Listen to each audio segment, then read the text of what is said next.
This is Pet Life Radio. Let's talk pets. Rappaport to the rescue with award-winning animal advocate Jill Rappaport.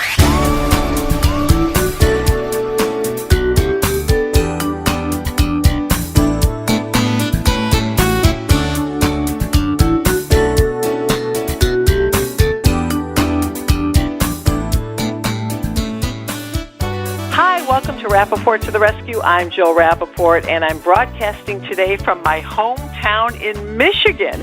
If my audio sounds a little different, thanks to the wonderful Mark Winter, founder of Pet Life Radio, who said I never do interviews by phone. Well, he allowed me to do one because I'm in a remote area in Michigan, having a lot of trouble with my iPhone and getting the app up. Couldn't do Zoom, couldn't do Skype, so Mark made an exception, and I hope it sounds okay, but I'm so happy to be broadcasting from here because I have not been home in almost a year and a half. I have not seen my wonderful, beautiful mother in that time because of COVID, so I was so thrilled to finally make it back here. We actually drove 12 hours because I'm still a little nervous to get on a plane, and just to see my mother again and to hug her, especially knowing that this weekend is Mother's Day. This is just so wonderful and important to me, and I'm sitting here now with my beautiful sister's dog.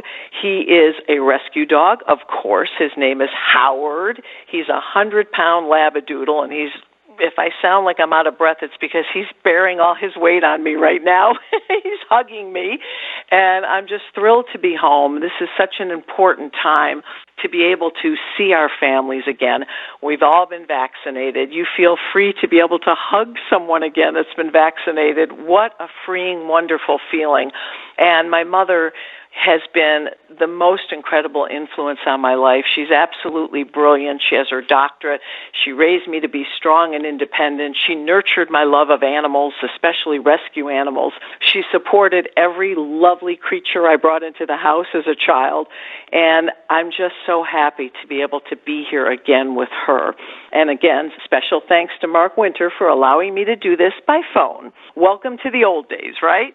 Anyway, we have a great show today in honor of Mother's Day. We're going to meet the most unusual young man, Sir Darius Brown. He's only 14 years old, but because of his mother's influence and support, this young man has been able to do something for shelter animals that's truly remarkable. He has a company where he actually has made dozens and dozens of unique and beautiful bow ties. And with these bow ties, he features them on shelter animals. He goes to shelters across the country. He puts on these dapper, gorgeous bow ties on different dogs so that they can stand out in hopes of getting a forever home. He's a remarkable person. You're going to hear from him coming up, and his mother, Joy, she really has set the tone for what this young man is all about. She has been such a strong influence on his life, supported him from day one, his passion for animals, his desire to help them. You really see how the apple doesn't fall far from the tree. So coming up, Sir Darius Brown and his wonderful mother, Joy. Stay tuned. Take a bite out of your competition. Advertise your business with an ad in Pet Life Radio podcasts and radio shows. There's no other pet-related media that is as large and reaches more pet parents and pet lovers than Pet Life Radio. With over 7 million monthly listeners, Pet Life Radio podcasts are available on all major podcast platforms. And our live radio stream goes out to over 250 million subscribers on iHeartRadio, TuneIn, Stitcher, and other streaming apps. For more information on how you can advertise on the #1 pet podcast and radio network, visit PetLifeRadio.com/advertise today. Let's Talk Pets on PetLifeRadio.com.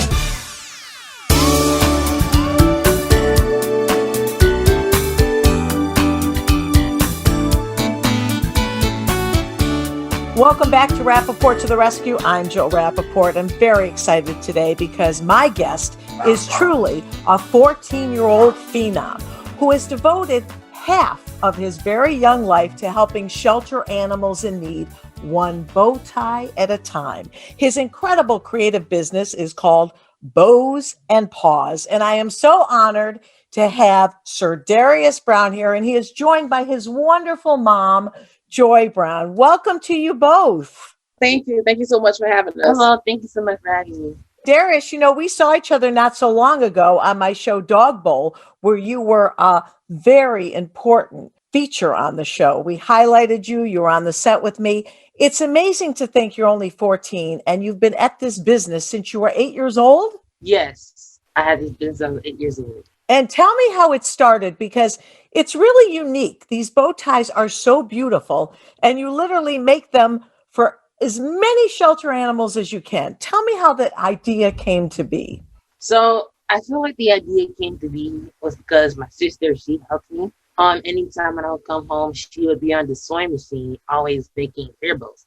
And at that time, she was making hair bows for the females, and I basically was making this for the boys. But that's ahead. So unfortunately, when I was younger, I was diagnosed with a speech delay, comprehension delay, and a fine motor skills delay. So it was sort of kind of hard for me to use my hands in some sort of way, or for me to understand people in some sort of kind of way. So I feel like she was sort of kind of scared for me to use the sewing machine because of my fine motor skills. But my mom came up with an amazing idea that if I could cut the fabric, it could also help with my fine motor skills while I'll be able to use the sewing machine. Even though you had some motor skills and some speech situations that you were dealing with, you thought this was a way not only to help animals, but also to help you. Yes, it was just like a win-win scenario. And Joy, we've talked about this several times because I'm always in amazement how this young man has turned out. Obviously, you had such a big impact on him as his mother, and you encouraged him at such a young age to follow his dream.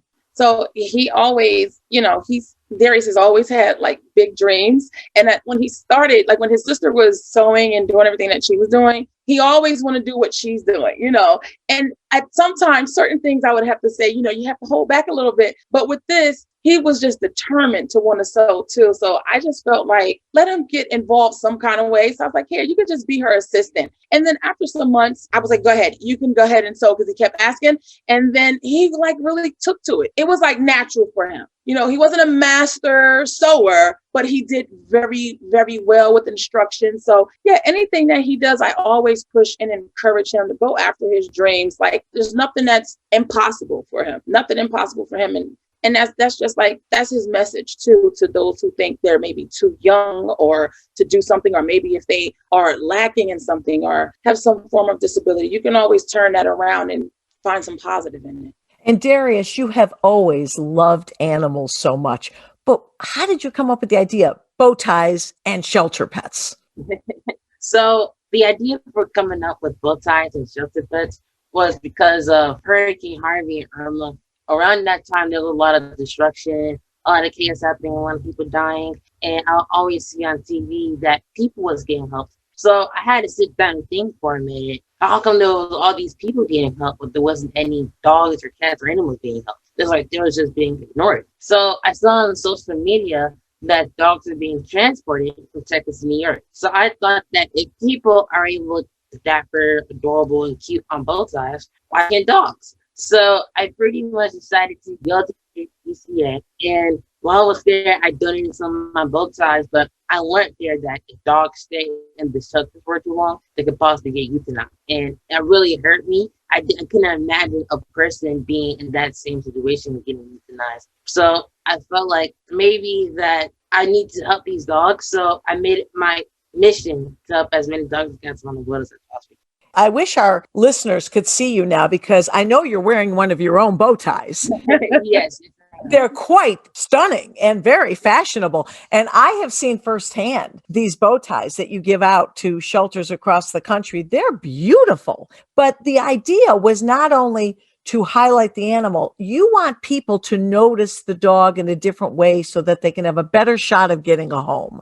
Yes. Basically, my bow ties, I feel like my bow ties should have like a bling or make it look stand out, so that when the person comes in the shelter, the dog will look more noticeable, or like they look more recognizable. So they'll get able to get adopted.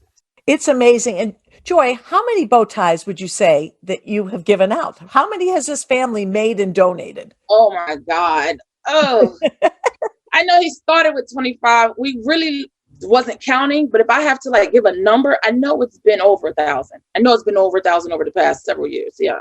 Wow. He's working on another set right now. He wanted to ship it out towards the end of this month, but it'll probably be next month so he can do a larger batch. And let's talk about this, quote, possum mission you're on. I know with COVID, it was detained for a while, but what is your goal? Yes. So my goal for the possum mission is to go to all 50 states around the United States of America and donate all my bow ties to every single last state there. You want to go to every state in this country and donate your bow ties to at least one shelter in every state.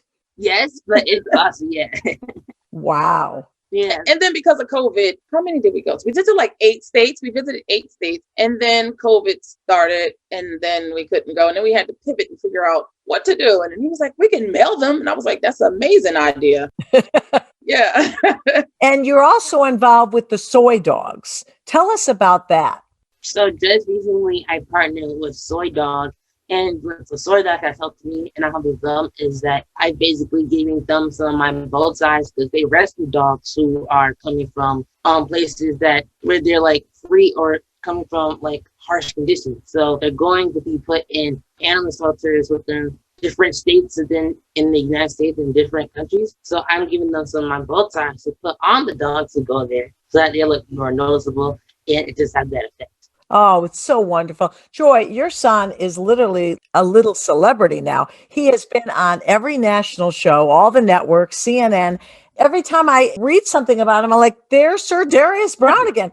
I know that you have so much faith and confidence in Darius, but aren't you even still a little amazed what he's achieved? Honestly, yes. It's amazing because I mean, he was just, innocent. Hey, want to help the dogs. And he made this one small thing, something like a bow tie, has made a major impact on so many people. And it's just amazing how much support he's getting, how many dogs he's helped, and how many people's reaching out, and how many people are now turning from buying dogs or, to actually going to animal shelters and adopting dogs. So it's just amazing the impact and to see everything that he has accomplished at just 14 years old. And started when he was 8. Exactly. And we never thought it would become anything like this. Never thought anything like this would happen, but it is amazing. I feel like, and I always tell him, I said, God has a plan for you. God has a plan and you're just divinely aligned to do some amazing things. And it's for the dogs. You're helping the dogs. Who would have known? Even in any normal setting for a young child to start out with this mission of his heart and to achieve what he has, but considering some of the disabilities Darius had and to defy all odds. Exactly.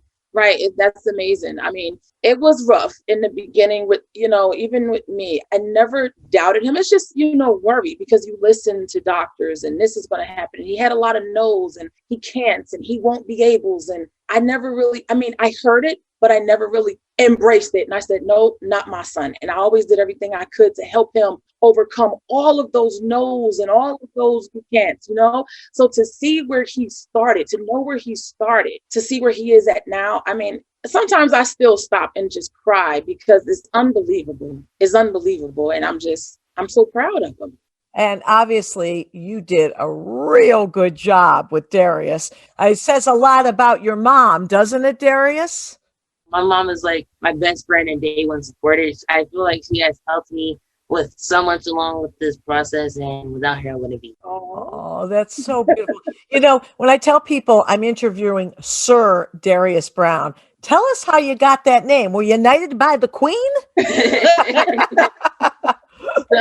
I feel like with the name Sir, everybody who knows me, and my friends and my family, they either call me King or Sir.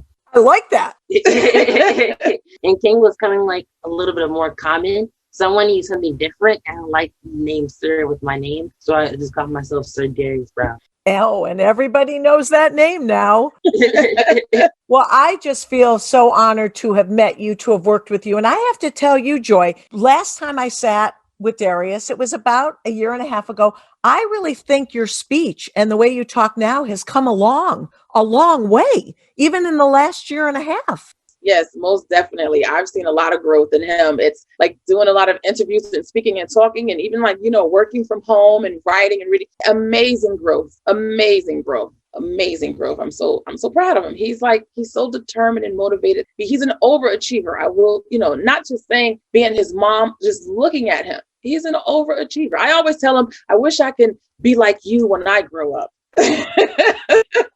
Isn't that wonderful? And Darius, you've already achieved so much in your very young life. What is on your young bucket list? So I feel like it's on my young bucket list is to maybe expand my horizon and expand my business and go into making that more things other than just bow ties, such as like pet clothing or different pet designs. Also am interested in working on making pet foods, and I'm currently working on making a book. So I feel like, and there's other things that's coming as well. But then my main goal is to have like a safe house or fun house for dogs, so that when they like go there to the animal shelter, they could go to my animal shelter, and while they're there, they're gonna have fun and a safe place of love and care, so that when the person comes in to adopt them, it's gonna be like a win-win situation. They're gonna have fun while they come in and the fun while they leave. I love it. Sir Darius's Fun House for Pets, right? I love it. That is a great ambition. That's a good one. And knowing him, Joy, he's going to attain it. Oh, yeah. I believe it. He talks about that all the time. He talks about it all the time. So it's coming. It's coming. You better start looking for some real estate. Definitely. Definitely. And so these bow ties are not only making a great fashion statement, they're literally saving lives. Right. Exactly. And that's the amazing part. Dogs are finding their homes. People are finding their fur babies and their companions. And it's really great because he's been getting a lot of touching stories, about, there has been several times where people saw a dog that Darius posted on Instagram, and then they contacted the shelter and they went to adopt the dog. They did the application process and everything went through, and they were able to adopt the dog. So those were very heartfelt. And one happened during the inauguration as well. It was amazing. Yeah, I know you were part of the inauguration, which obviously was honoring the Biden dog, the first shelter dog in the White House. And you played a role in that event, didn't you, Darius? Yes, so I was actually a speaker there, and I was actually able to make all the dogs who were getting indicted to the dog inauguration. I all gave them bow ties, and then I also was able to send one to Major Jim's dog. So it was such a amazing and such a fun experience for me. So I was just very blessed to be there. Well, this has been such a joy for me because I have to tell you, Darius, you are such an inspiration, not only for all of mankind, but especially our young generation, for young people to look at you and what you have achieved at 14 years old, starting at a very young age, is really just mind-boggling and makes me feel so good that there's young people in the world like you. And Joy, kudos. What a great mom you are. What a great job you've done. And continued wonderful work. I hope to work with you again on so many projects. And maybe I can be there for the ribbon cutting for the Sir Darius Brown Funhouse. Oh, definitely. We're going to do that, okay? Yes. Definitely. We just have to envision it and it will happen. There you go. It's going to happen. And what a perfect show that we have on right before Mother's Day, because as you heard, this woman, Joy Brown, truly epitomizes what a wonderful, supporting, loving mother truly is. And I know I'll be giving my mom an extra special hug this weekend. Hopefully all of you will be fortunate enough to be with your wonderful moms. Stay safe. And thank you for tuning in to Rappaport to the Rescue. Let's Talk Pets, every week on demand, only on PetLifeRadio.com.